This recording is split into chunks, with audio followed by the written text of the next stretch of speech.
welcome to Cambridge Film Festival, a film I love. My name's Jenny, I'm one of the Cambridge Film Trustees, and it's my pleasure to welcome Holly Tarquini, Director of FilmBath Festival and founder of F-Rated. Hi Holly, how are you? I'm very well, thank you. Nice to see you. Lovely to see you too. Before we get onto your film choice, and it's a brilliant film choice, can you tell us a little bit about F-Rated, why you founded it, when you founded it, what it's all about?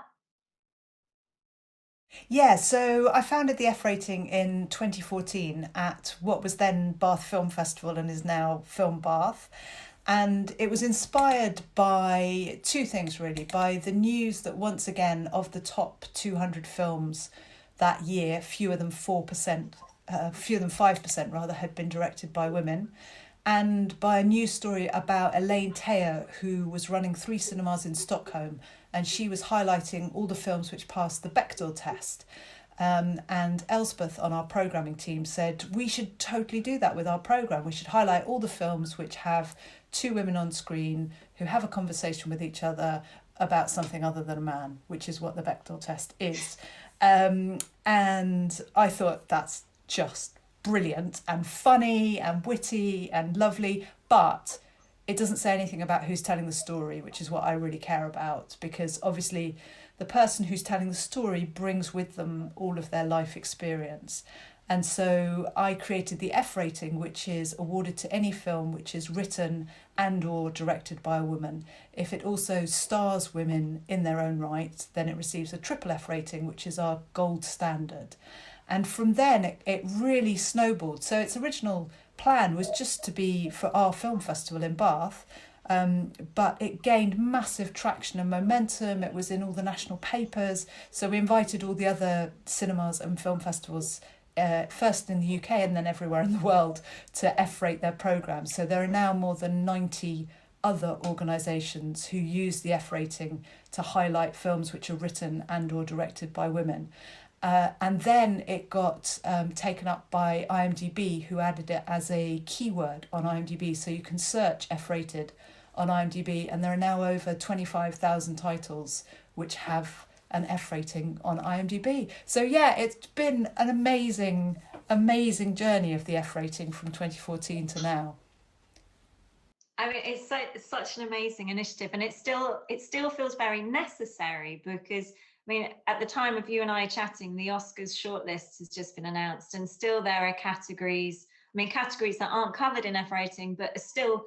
I'm really interested in film music. There's only one composer, one woman composer, in the entire shortlist, and you just think we still have quite a way to go, don't we?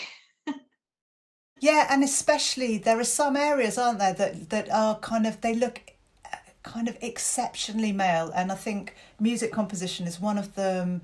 Director of photography is another one. That, you know, we're often looking at directors. I think producers do better for women than sometimes than directors do. So yeah, it's really interesting, and I've had lots of conversations with people about, if you don't have all those women in every strata coming up through the crew, then of course you never have them at the top. So you've got to have, you know, assistant editors who are women in order to have editors who are women, and so on all the way through every part of production. So your choice, a film I love selection, is Speed Sisters, the 2015 documentary, and it definitely fulfills most, if not all, of the F rating criteria, I believe. Can you give us a brief description of the film and explain why you chose it? Yeah, of course. So we previewed Speed Sisters at the 2015 Bath Film Festival, and I interviewed the director Amber Fares, and I chose it because there's so many things I love about it. I used to make documentaries. It's a documentary. It does what I most love about film, and why I think the F rating is so important, in that it draws back a curtain on a different culture, kind of a different way of life, but it exposes it all from the street level, from a very personal viewpoint. And so I wouldn't really have known what it was like to have a father that had been a refugee, a Palestinian refugee, and grown up in a refugee area, saving up to buy my own bit of land in occupied territory in Palestine without Speed Sisters. So although ostensibly the film is about a group of women who are racing cars, it's about so many other things. And I love how it challenges preconceptions. It makes you think about the ways in which you're judging other people, yourself, the beliefs that you bring to it. It does everything that I think that a really good film should do.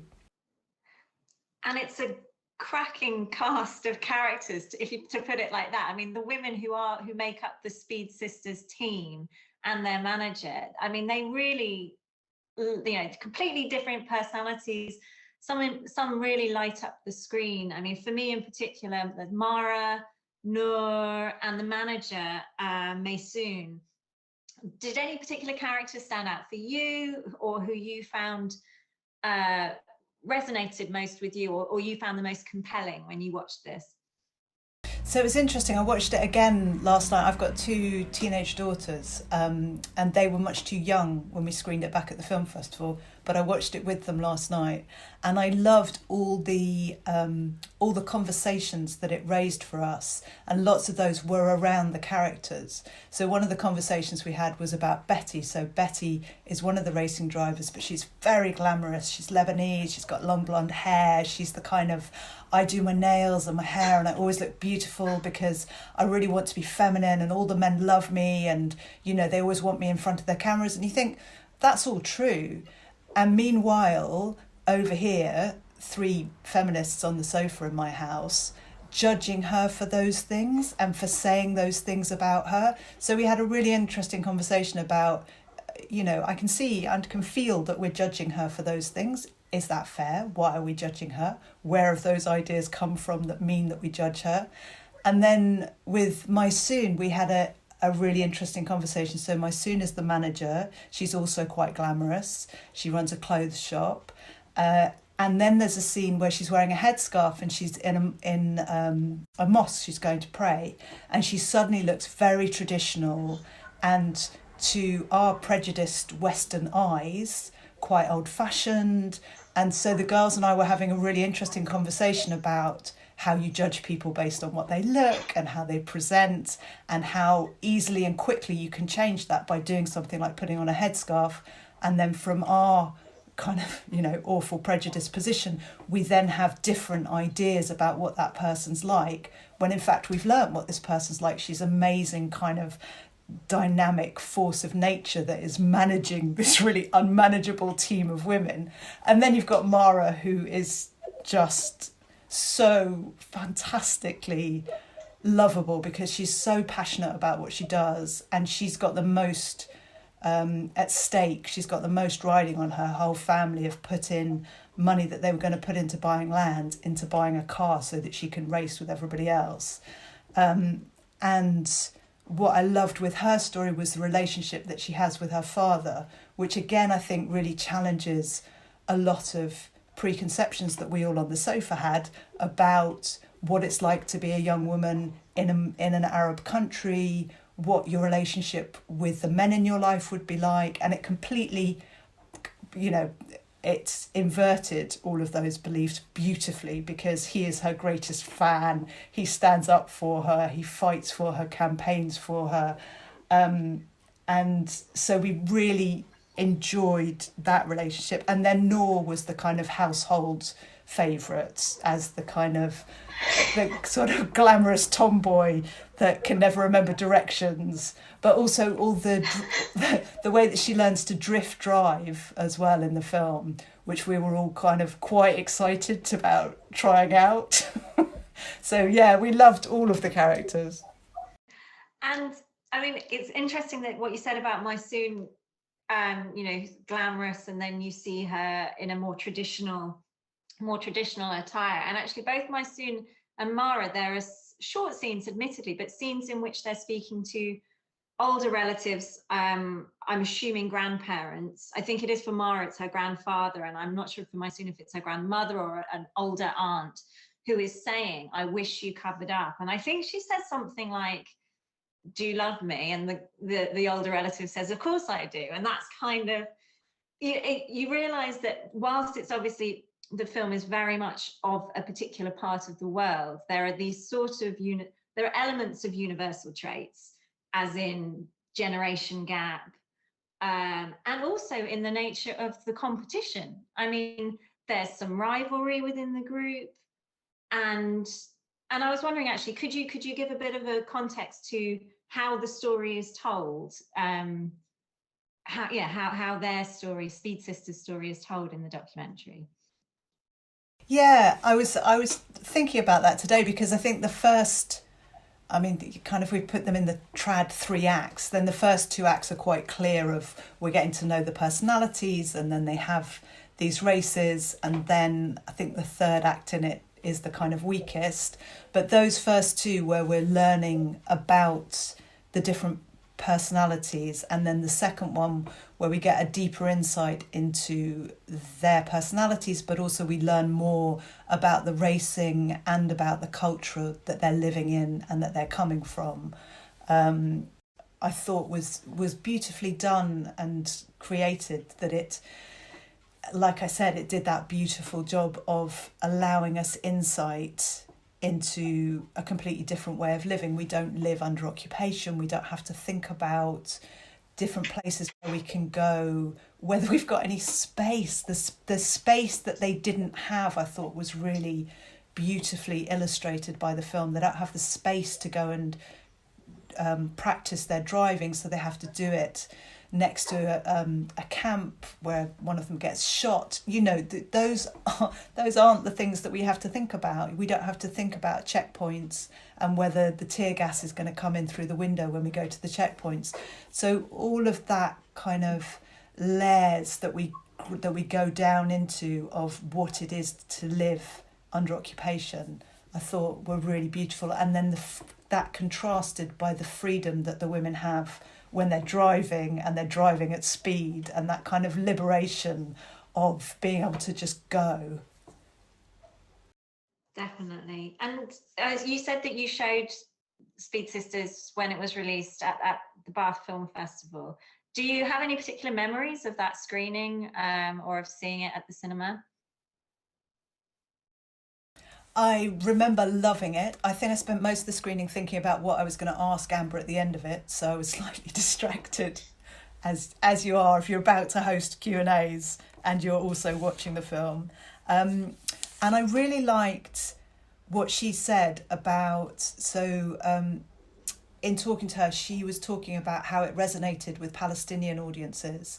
And she had a Palestinian editor who worked on it, and she said that her editor was very good at bringing out the kind of nuances of Palestinian humour, which you get all the way through. You get the kind of humour of the people that are in it. And Amber was saying that's very characteristic of Palestinian humour, like after Betty's been shot and they all meet up. And you think this is going to be kind of very sombre and, oh my God, you know, you were shot and you're okay, you know, kind of PTSD sort of meeting. And it's not at all. Nor just says, what, you thought because you were beautiful and blonde you weren't going to get shot, you know, get over it.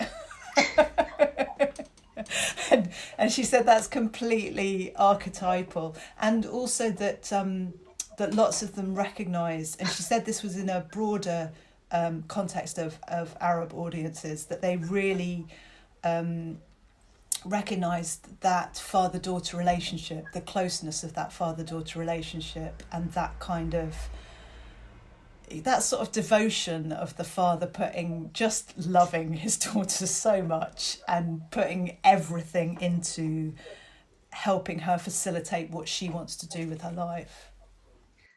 Yeah, I actually think there was an element of I found it really interesting what you just said about Betty and the judgment, because I definitely had that too. But actually, with regards to parents, I think there's a brief moment where I'm assuming it's her mother kind of gives, you know, you should have done this about one of the races. And for me, just seeing that parallel between the support that Mara, you know, will always have the love, that unconditional love. And then you end up thinking, oh, actually, is there more to Betty than the perfect hair and the nails and the saying that she's beautiful? But what I think is particularly interesting about her is her media savviness. And there are hints again of how women are represented just in the media. And again, there are elements of this that are universal. When you see when Noor goes on television and then they look afterwards at the comments that people have made on social media. And I think that's quite, you know, can resonate everywhere. People saying, in effect, you know, what's she doing? Why doesn't she learn to cook? You know, all these kind of trolling comments about women who are struggling and striving in a typically male-dominated world. So in a way, Betty's actually, she's playing the game, isn't she? In a media sense, isn't she? There's a savviness to her. Yeah, and she's absolutely playing that, you know, it's interesting. One of the documentary series that I made was called Women Talk Sex, which was 5 1-hours with women talking about sex. And one of them was all about using your sexuality to get what you want. And this was it was so long ago, it was about 20 years ago. And I was very judgmental of that at the time. I was very kind of, look, as a sisterhood, we're never going to get anywhere if what you do is, you know, have your Betty-esque bleach blonde hair, big boobs, nails, makeup, and what you're doing is batting your eyelids to get what you want.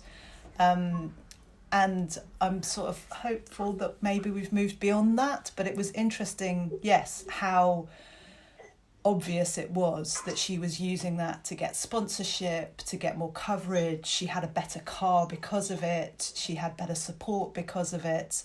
And she's obviously a really good driver, because she wouldn't have been getting to the top of the rank each time if she hadn't been a really good driver as well. But that was all kind of secondary, wasn't it, to this is how she looks and this is how she acts, and, you know, she's getting all these benefits from using her sexuality in a world of men.